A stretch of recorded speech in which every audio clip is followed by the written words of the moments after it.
Have you ever been in a scenario where it felt nearly impossible to get in the mood? This happened to me a couple weeks ago with my husband. We put on the good music, we took a bath, we got the massage oils out, and I got a little massage, and we did all of the right things that usually work for me to turn on, except none of those things were working. I was so stuck in my head, I was not into it, and nothing could get me in the mood. So I asked my husband if we could just stop.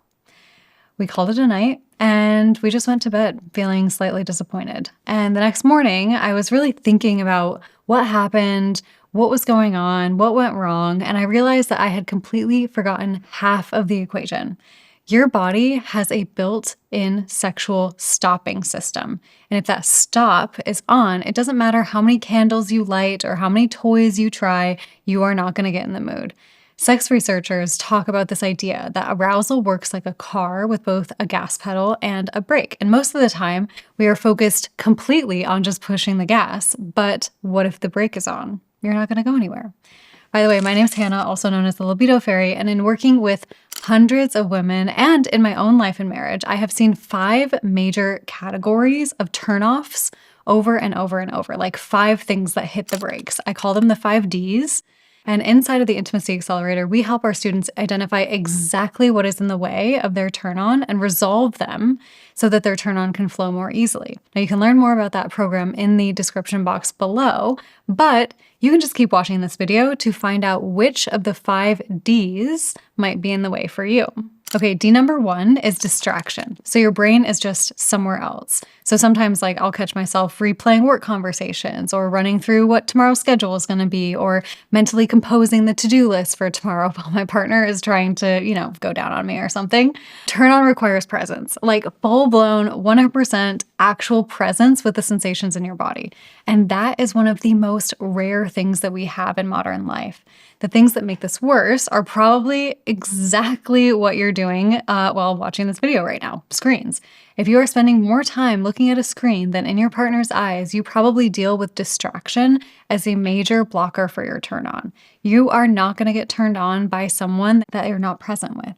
The fix isn't just putting your phone in another room, although yes, that is definitely something worth doing. Please do that. It is also learning to practice the skill of actually being in your body. So noticing sensations, feeling your feet on the floor, noticing your partner's face, being where you are, that is a skill. And it's one that we help all of our students with inside of the Intimacy Accelerator by teaching them how to practice daily nervous system regulation tools. Again, the link is in the description box below if you would like to get our support. But right now, you can ask and just reflect on yourself. When was the last time I felt fully present with my partner or even just in my own body?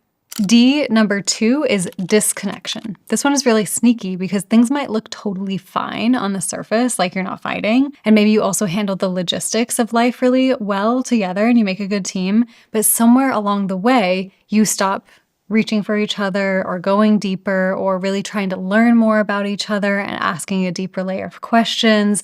You're just sending texts that are practical and logistical instead of flirty. The conversations are more mundane than they are about each other and excitement and connection. And the touch often will also become really transactional, just like a quick peck or a hug, unless you're initiating sex. And then you wonder why your body doesn't respond. For so many women, turn on needs that thread of emotional connection to travel on. And when that thread gets really thin or it doesn't exist, your body will not feel safe enough to open.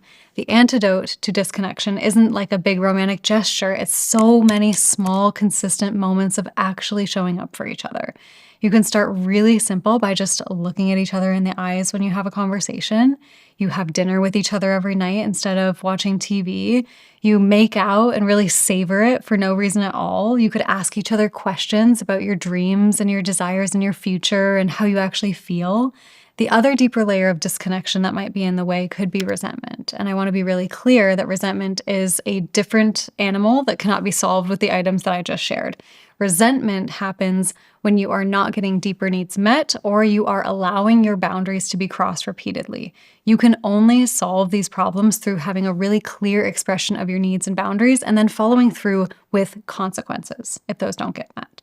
Now ask yourself, is there anything unsaid that is in the way of your connection? Is there anything that is disconnecting you right now?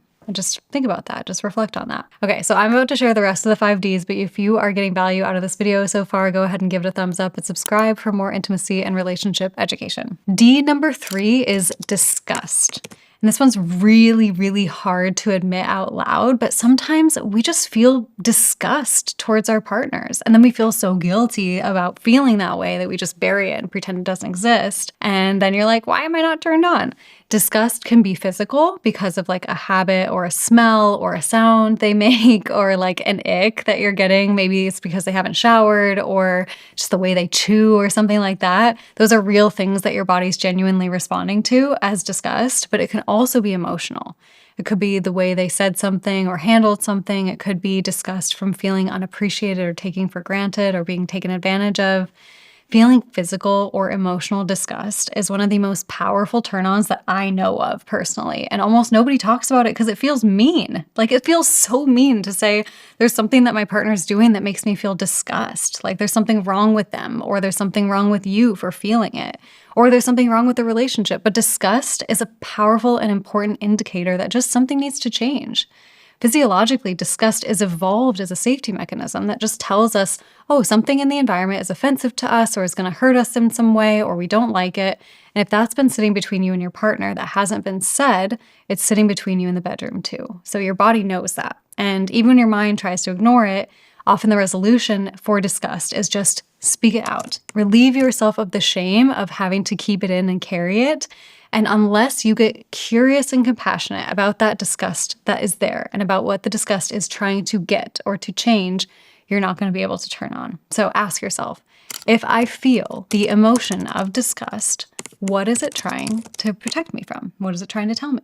D number 4 is dysregulation. So your nervous system is probably a little bit overwhelmed. We live in this constant low-grade state of stress and overwhelm and exhaustion, running on screens and caffeine and constant inputs, and we're like, this is just so normal. This is how life is. Your nervous system cannot tell actual danger from just physiological and psychological threats. It might be just an email, but your body's clocking it as like, I'm being chased by a lion. And if your body thinks you're being chased by a lion, you're not going to want to reproduce. You're going to want to escape from the lion. That's where all the resources are going. Arousal is a luxury your nervous system allows when it is safe enough to soften and to open. And when it's in survival mode, sex is literally the last thing on the priority list. And that's just biology. When I was in my worst season of low desire, I was also the most dysregulated I have ever been.